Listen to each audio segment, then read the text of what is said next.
Salam Rahayu. Hai, selamat datang kembali di channel Kak Tika. Semoga teman-teman semua tetap dalam keadaan sehat-sehat saja. Kali ini saya ingin membaca untuk 12 zodiak menurut perhitungan Vedic Astrology. Untuk 12 zodiak satu persatu akan saya post videonya, jadi dinantikan ya. Kalau di channel New Crystal Tarot Reader, saya membaca menggunakan kartu tarot untuk setiap zodiak. Nah, di channel ini saya membuat konten terbaru untuk membaca energi setiap zodiak menurut perhitungan Vedic Astrology. Jika teman-teman menyukai sistem pembacaan Vedic Astrology untuk zodiak kamu, jangan lupa di like, komen, share ke teman-teman kamu, share ke media sosial kamu.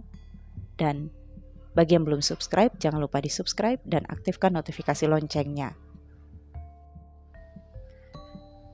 Untuk Leo Ascendant, menurut hitungan zodiak, Leo adalah zodiak kelima.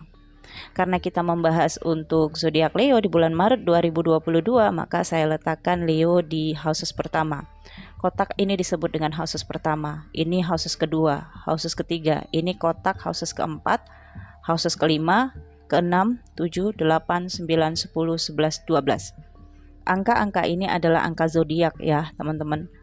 Angka 5 ini Leo, angka 6 Virgo, angka 7 Libra, angka 8 Scorpio, dan seterusnya.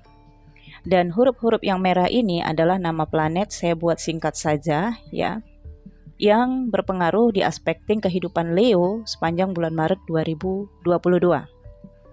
Kita mulai dari aspekting pertama di houses keempat.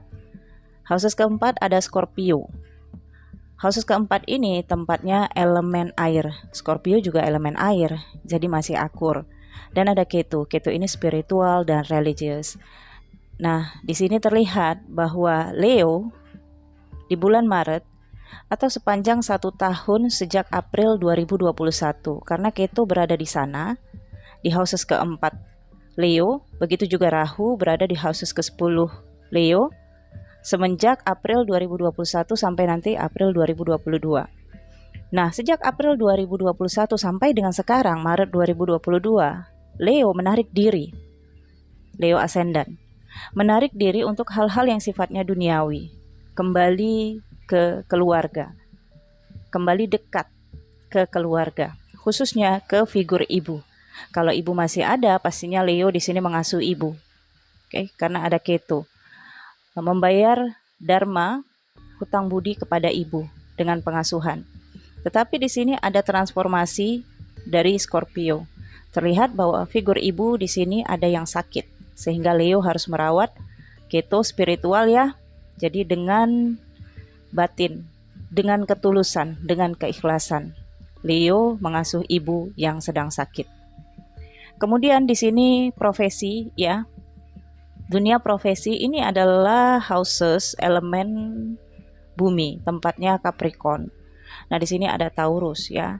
Taurus dan Capricorn sama-sama elemen bumi, masih akur. Tetapi di sini ada Rahu. Rahu adalah ambisi duniawi dan materialistis.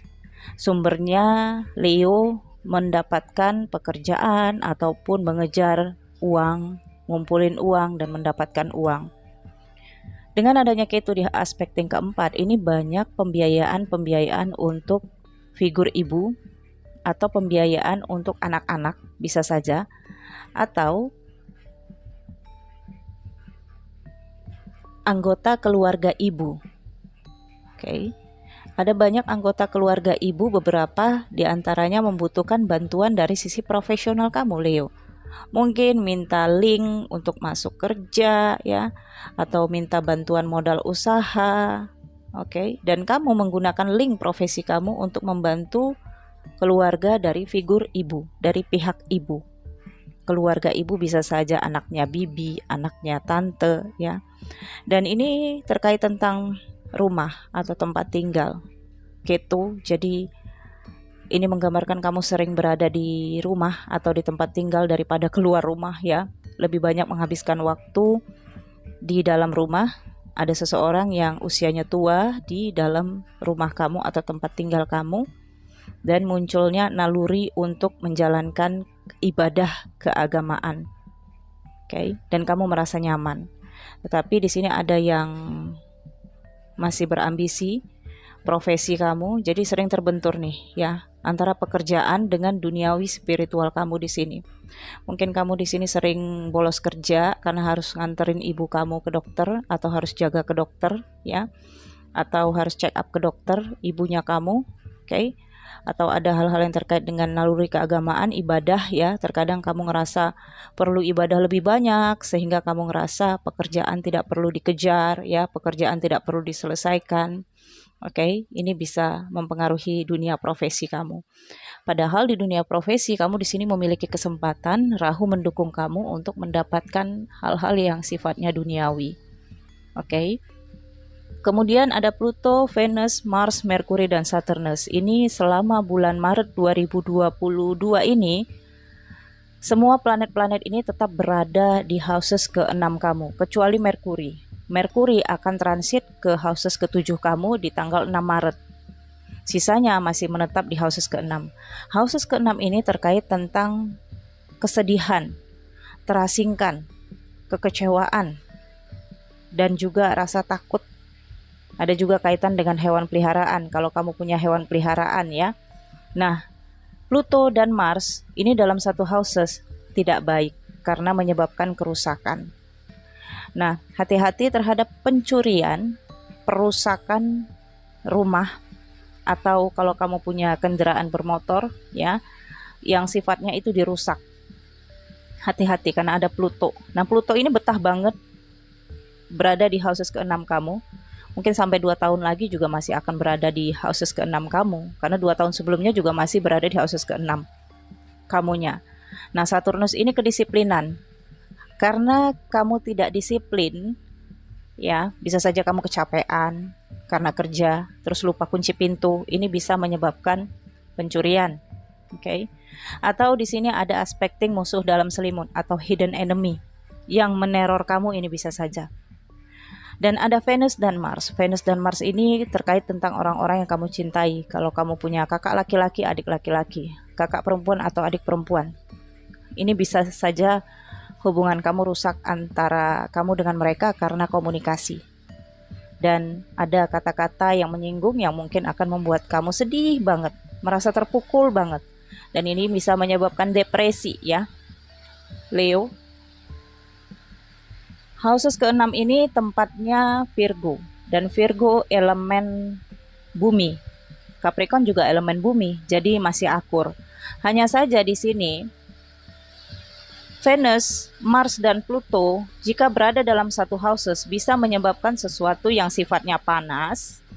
Merkuri sifatnya cepat, fast moving ya. Kata-kata yang cepat, komunikasi yang terlalu cepat tanpa difikirkan dan terkait dengan orang-orang tersayang. Oke. Keluarga atau orang-orang yang kamu sayang akan membawa tekanan batin atau tekanan mental untuk kamu. Bisa saja di sini terkait dengan figur ibu ya. Kamu mengasuh ibu tetapi keluarga kamu, adik kakak kamu tidak peduli. Bisa saja Leo ya. Oke. Nah, Pluto ini akan merombak tatanan batin kamu.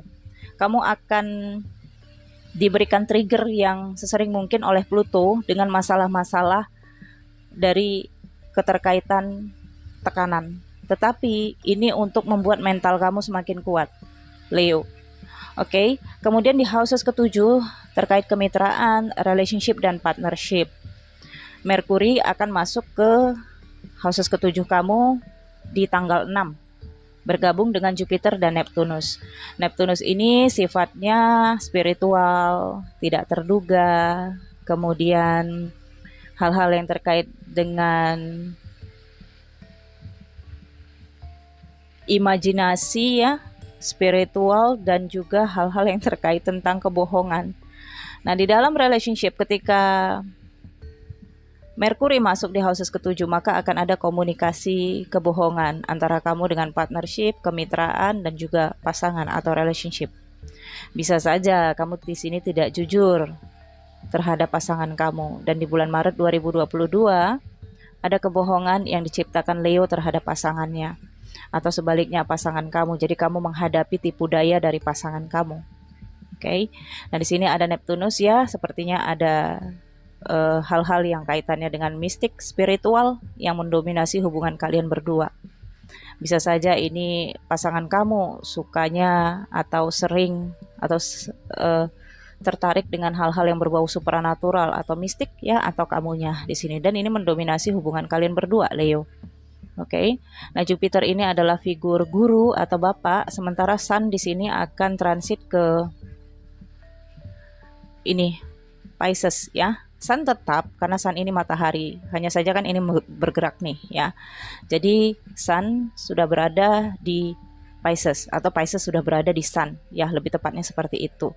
Jadi Sun ini hanya sampai 15 Maret. Nah, New Moon berada di Pisces, houses ke-8 kamu, di tanggal 2 Maret. Di 2 Maret kamu akan memiliki rencana-rencana untuk perawatan kesehatan, atau mungkin kamu berencana membawa ibu kamu ke dokter, atau berencana kamu untuk check up. Ada hal-hal yang terkait dengan kesehatan kamu yang kamu rasakan perlu untuk konsultasi ke dokter. Oke. Dan dengan adanya The Sun nantinya masuk di tanggal 2 ini akan mendukung. Ya, maaf, tanggal 15, tanggal 2 New Moon. Nanti akan mendukung kamu untuk bergerak. Dan di sini ada Uranus di houses ke-9. Ini terkait tentang perjalanan spiritual, pencerahan spiritual. Ada yang merusak di sini. Jadi ketika kamu sudah tekun ibadah, tekun untuk yakin meninggalkan hal-hal yang sifatnya duniawi, ini sering rusak. Karena godaan, karena di sini kan Aries ya. Karena passion, gairah ya, gairah yang sering tidak tertahan mengganggu konsentrasi spiritual kamu dan konsentrasi ibadah religius kamu. Houses ke-9 ini tempatnya Sagittarius ya, Sagittarius elemen api dan Aries elemen api. Jadi terlihat membara banget kepercayaan diri kamu, ada kaitannya dengan nafsu ya, hasrat. Perjalanan spiritual kamu, pencerahan spiritual kamu sering rusak karena nafsu dan hasrat. Oke, dan selama Uranus berada di houses ke-9, ini akan tetap seperti itu. Oke. So, Leo, saya pikir cukup sampai di sini. Terima kasih sudah menonton video ini, semoga bermanfaat. Nantikan video selanjutnya. Sampai jumpa.